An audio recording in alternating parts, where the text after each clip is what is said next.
Brought to you by Next Version U.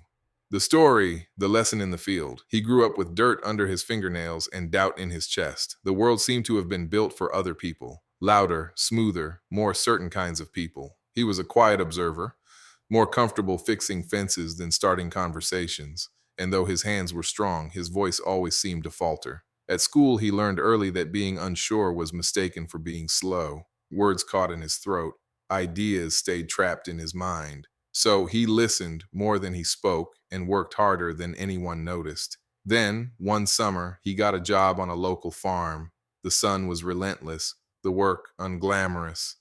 Endless rows of weeds, splinters, mud, and sweat.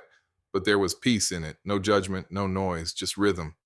The man who owned the place was known for two things: his silence and his standards. He didn't waste words, and when he did speak, you listened. Most of the crew kept their heads down, hoping to avoid his corrections. One afternoon, the boy was struggling with a task, rebuilding a broken section of fencing. The posts wouldn't line up, and frustration started to boil.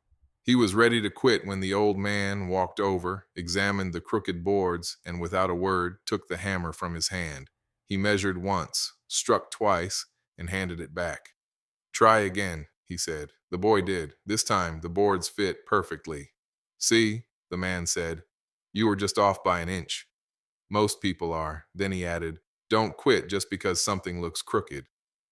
Fix your angle." It was such a small moment. No grand speech, no applause, but it burrowed deep. Over the next few weeks, the old man kept giving quiet lessons like that: how to spot a weak joint before it cracked, how to see storms before they came, how to stay steady when things fell apart.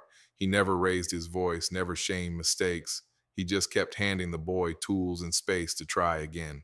By the end of the summer, the boy wasn't the same. He stood taller. He spoke with more weight. He started to believe that his value wasn't in being perfect, it was in being teachable. Years later, whenever life threatened to knock him off balance, a failed job, a betrayal, a new challenge, he would hear the farmer's words again: "You were just off by an inch." He learned that self doubt doesn't mean you're broken, it just means you haven't found the right angle yet. And when he finally built something of his own, a family, a business, a dream, he realized that the real lesson had never been about fences, it was about foundations. The old man had taught him how to build those too.